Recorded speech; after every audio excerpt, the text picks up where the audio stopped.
Welcome back viewers. एक बार फिर हम उसी टॉपिक को कंटिन्यू करते हैं कि किस तरह से अपनी स्किन का, अपनी बॉडी का आप ख्याल रख सकते हैं। दोनों डॉक्टर्स मेरे साथ मौजूद हैं, डॉक्टर साइमा भी हैं, डॉक्टर काशिफ भी हैं। डॉक्टर साइमा, बात कर रहे थे हम स्किन के हवाले से, कुछ चीज़ें ऐसी भी हैं जो मार्केट के अंदर मौजूद हैं, वाइटनिंग कैप्सूल्स और वाइटनिंग टैब्स जो हैं, क्या इनको लेने से फ़ायदा हो सकता है? क्योंकि उसकी तशहीर, उसकी एडवर्टिजमेंट ऐसे होती है कि आपने बस खाना है और फिर आपने एकदम गोरा हो जाना है, ग्लो आपके ऊपर आ जाएगा। इज़ दैट ट्रू कि हो सकता है? अच्छा बिलाल, एक चीज़ मैं ऐड ये करना चाहूँगी, आपने आजकल देखा इन्फ्लुएंसर मार्केटिंग बहुत ज़्यादा स्ट्रांग होती जा रही है। ज़रूरी नहीं है कि अगर कोई आपको इन्फ्लुएंसर कोई चीज़ बता रहा है तो वो आपके लिए सूटेबल भी है।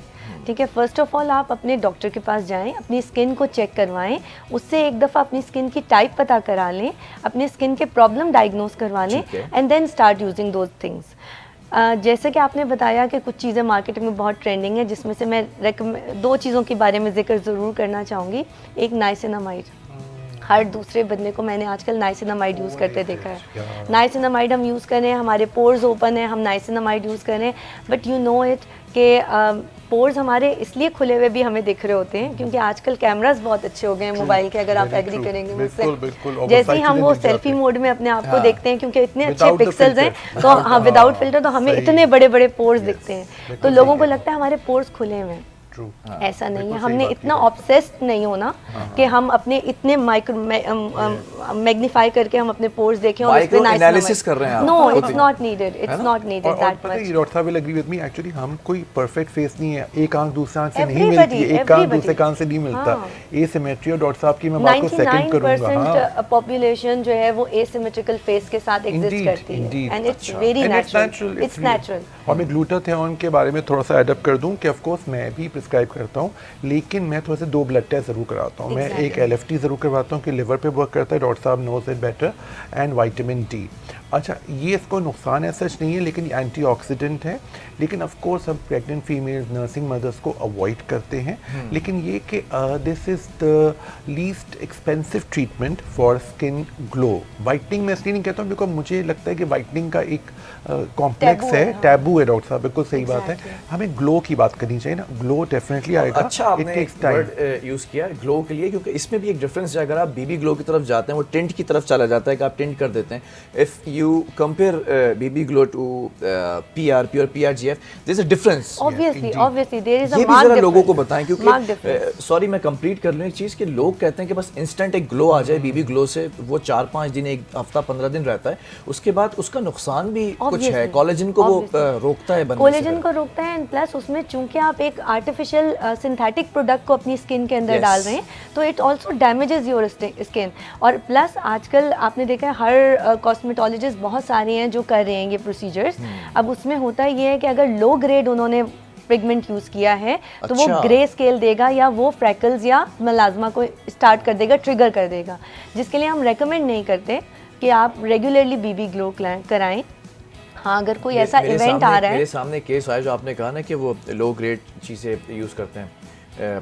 एक हमारे दोस्त हैं, वो गए वाइटनिंग इंजेक्शंस लगवाने, ड्रिप लगवाने। अब उनके पास वाइटनिंग इंजेक्शन उस वक्त मौजूद नहीं था, ग्लूटा या जो विटामिन C है वो नहीं थी, उन्होंने कुछ और लगाया। ना एग्जैक्टली डोंट नो क्या लगाया। उस दोस्त को अंदर से खबर मिली, वो पियून के ज़रिए, स्टाफ बॉय के ज़रिए, कि वो ख़त्म हो गया था, आपको कुछ और लगाया। इन चीज़ों से भी कैसे बच सकते हैं? कैसे पता चलेगा कि ऑथेंटिक जो डर्मेटोलॉजिस्ट है या कॉस्मेटोलॉजिस्ट है उसके पास हम जा रहे हैं? ये चीज़ मेरे साथ हो चुकी है। मेरे पास एक पेशेंट बहुत दूर से कोलंगी से आती थी, and she used to come for the whitening injection, और मेरे पास एक दिन ख़त्म हो गया था, एंड वो बेचारी दूर से आते थे अपने फियांसे के साथ। तो मैंने उनको कह दिया, मैं क्या देखिए बस ख़त्म हो गया, आई एम सॉरी। वो इतना गुस्सा हुई मुझ पर, काफ़ी नाराज़ हुई। 1-2 हफ्ते बाद आके कहेंगे नहीं डॉक्टर साहब थैंक यू, आपने मुझे सही बता दिया, वरना किसी और के पास चले आते तो वो हाँ डॉक्टर साहब नॉर्मल सेलाइन या डेक्सट्रोज वाटर लगा देते। इट्स वेरी सैड कि हमें अल्लाह को जवाब दे, and if we do such things तो अल्लाह तो देख रहा है ना, चाहे मैं जितना भी वो करूँ, तो it's better to be honest, बोल दो कि खत्म हो गया। ड्यूटी है, देखिए एक तो डॉक्टर्स की भी अपनी ऊपर एथिकल रिस्पॉन्सिबिलिटी है कि जो वो बता रहे हैं वो ही वो चीज़ लगाएं, और दूसरा ये जो पेशेंट है उसके ऊपर भी रिस्पॉन्सिबिलिटी है कि जब वो लगवा रहे हैं तो एटलीस्ट आप अपने डॉक्टर से कहें कि मुझे दिखा दीजिए कि आप क्या लगा रहे हैं before putting it into the drip. Before ये पुटिंग उनका राइट होता है। और देखिए एक ये और चीज़ उनका भी right होती है, है। बिल्कुल सही कह रही हैं। और एक और चीज़ भी होती है कि हम कहते हैं कि हम उनको प्रॉस एंड कॉन्स बता दें Exactly. और गारंटी तो नहीं ले सकते, सीधी बात है, डॉक्टर साहब भी नहीं लेते होंगे, because it is all patient to patient vary करता है। कुछ लोगों में विटामिन इंजेक्शन के बहुत ही ज़्यादा तेज़ और अच्छे रिजल्ट आते हैं, कुछ में मीडियम, कुछ में बिल्कुल नहीं आते। इसका रीज़न क्या है? क्या आपकी Person डाइट to और person, आपका लाइफ person स्टाइल lifestyle, सकता है? जी, बिल्कुल yes. मैटर करता है। आपका डाइट स्टाइल भी मैटर करता है, आपका वाटर इनटेक बहुत ज़्यादा मैटर करता अच्छा। है। बेसिकली हमने फ्री रेडिकल्स को बॉडी से आउट करना है। हमने मेडिसिन तो डाल दी जो फ्री रेडिकल को बाहर निकालेगी, लेकिन फ्लशिंग करने के लिए पेशेंट पानी नहीं पी रहा है। अब जब पानी नहीं पिएगा तो फ्री रेडिकल्स बॉडी से बाहर नहीं निकलेंगे।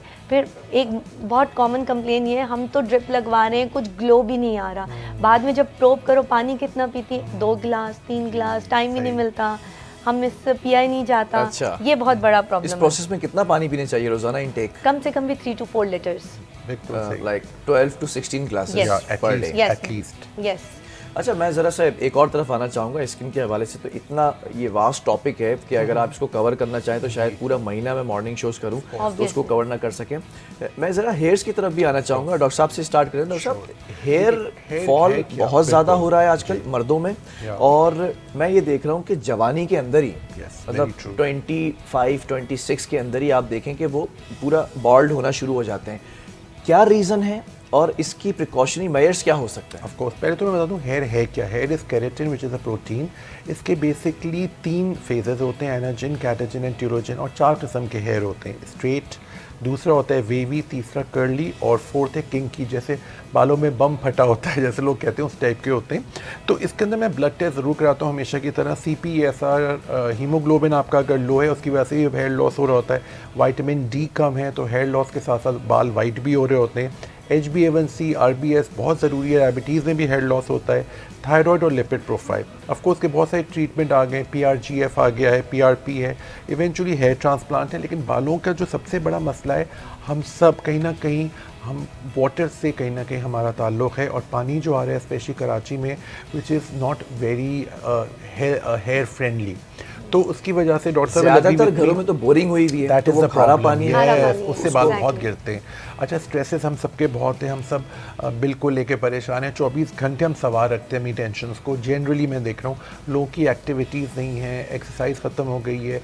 आपको यकीन जाने, मैं अपनी जो प्रिस्क्रिप्शन में लिखता हूँ कि ये चीज़ें खानी है, चुकंदर, कलेजी, साग, लोबिया, दालें, दही, Iron-based दूध, diet. बिल्कुल आयरन बेस्ड डाइट। मैं मगर लिख के देता हूँ कि इनमें से आप कोई भी 3-4 चीज़ें चूज़ कर लें अकॉर्डिंग टू योर लाइक्स और डिसलाइक्स। तो इसका फूड से बड़ा इंटेक है। फॉलिक एसिड जो मैंने आपको बताया वो खाना ज़रूरी है। और एक और चीज़ का ख्याल है कि देखिए बाल तो प्लांट की तरह है, you have to take care of them. उसमें ऑयलिंग करें आप, उसके अंदर ख्याल रखें, वाइटामिन्स खाएं, अपना हेल्दी लाइफस्टाइल रखें। इन सब चीज़ों से बहुत फ़र्क पड़ता है। माशाल्लाह से मैं देख रहा हूँ आपके सर पे भी पूरा हेड आपका भरा हुआ है। अल्हम्दुलिल्लाह। इट्स लेकिन वेरी मैंने good to see you like thank you this. So much. लेकिन मैंने हेयर ट्रांसप्लांट भी कराया हुआ है, आई पुट फाइबर्स ऑल्सो, मैं ख्याल भी रखता हूँ। फिर जो एक और चीज़ है, it is an on going thing, because हमारी फैमिली में बॉल्डनेस है। ट्रीटमेंट कराने के बाद भी आपने ख्याल रखा ना, ऐसा तो नहीं है। और डॉक्टर साहब को पता है, डॉक्टर साहब, ज़रा यही मैं पूछना चाह रहा हूँ कि ठीक है आपने तब सब कुछ कर लिया, लेकिन जेनेटिकली भी होता है कि वो बाल गिरने लगते हैं और गिर जाते हैं, उसके बाद का प्रोसेस क्या? अच्छा देखिए, अगर जेनेटिकली बाल गिर रहे हैं तो ऑब्वियसली कोई ना कोई बॉडी में हार्मोनल इशू होता है। ठीक है। अब उसको तो हम कवर अप नहीं कर पाते हैं, क्योंकि डेफिनेटली अगर वो जेनेटिक्स हैं तो उसकी वजह से आपकी स्कैल्प की जो नसें हैं वो सिकुड़ेंगी, और उसके सिकुड़ने की वजह से खून की सप्लाई नहीं होगी। जब खून की सप्लाई नहीं होगी तो वहाँ पे न्यूट्रिशन नहीं मिलेगी और बाल कमज़ोर होकर झड़ने लगेगा। ठीक है। इसके लिए मल्टीपल ट्रीटमेंट्स आती हैं। जो सबसे पहली और बेसिक ट्रीटमेंट जो हम रेकमेंड करते हैं वो PRP है फॉर हेयर्स।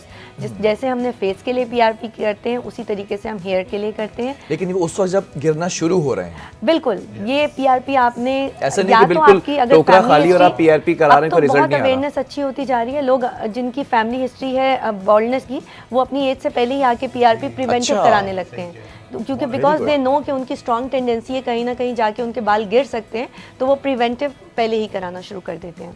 अच्छा, एक चीज़ और है, जैसे मैं अगर अपने फादर को या ग्रैंडफादर को देखूं तो वो भरी जवानी से लेकर बुढ़ापे तक सर पूरा भरा रहा ना बालों से।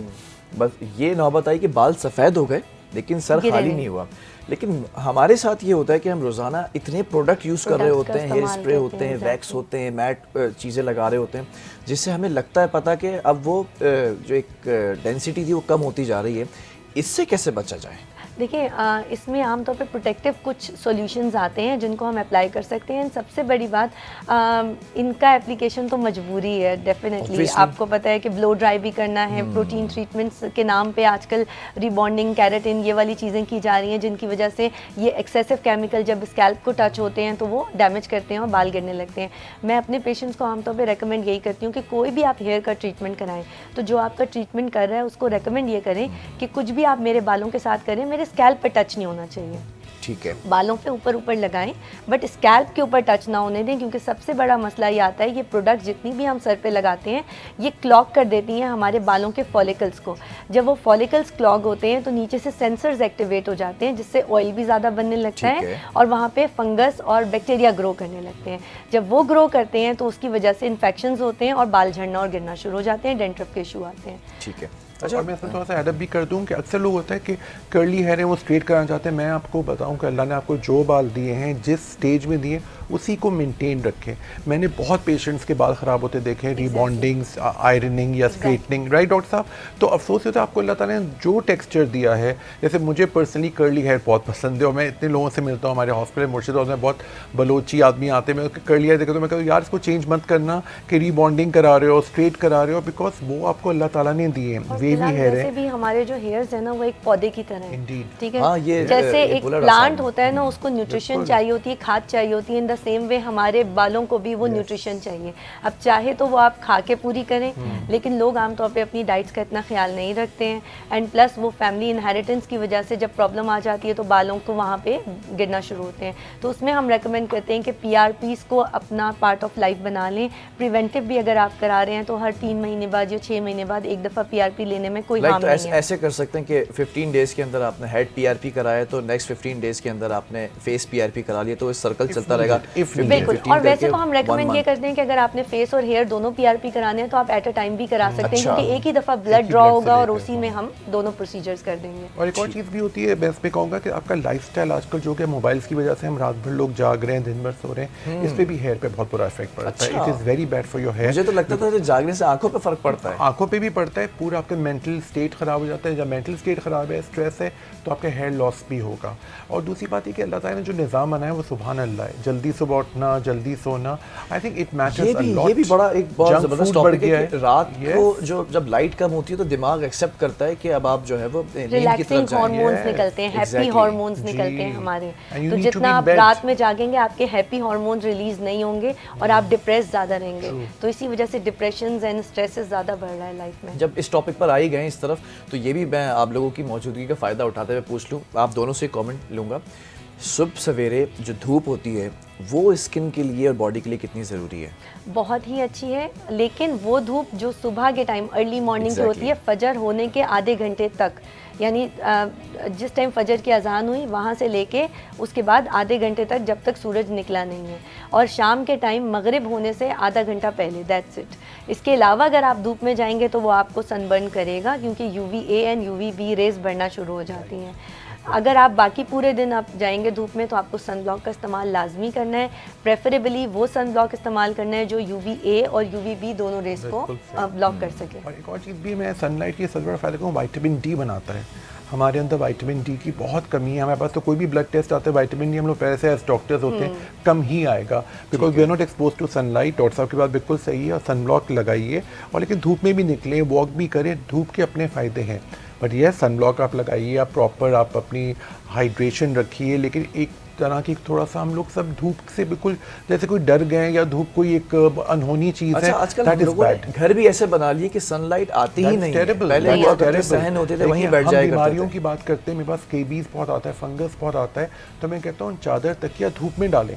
वो जो पुराना वक्त होता था ना, जो कि छत पे कपड़े सूखते थे, धूप अमेजिंग, उससे बड़ा फायदा होता है। स्केबीज में कमी आती है, आपकी एक सफाई होती है, क्योंकि जो सनलाइट से आपकी चीज़ें क्लियर होती है और जो पैरासाइट्स मरते हैं वो इस तरह से पानी से नहीं होता। ठीक है, एक छोटा सा कमर्शियल ब्रेक भी मुझे कहा जा रहा है, क्योंकि कमर्शियल ब्रेक से ही हमारे मामला चल रहे होते हैं और बड़ी मज़ेदार गुफ्तगू हो रही है। एक ब्रेक की तरफ जा रहे हैं, वापस आते हैं और फिर एक टॉपिक और है जो मुझे डिस्कस करना है इन दोनों मेहमानों के साथ।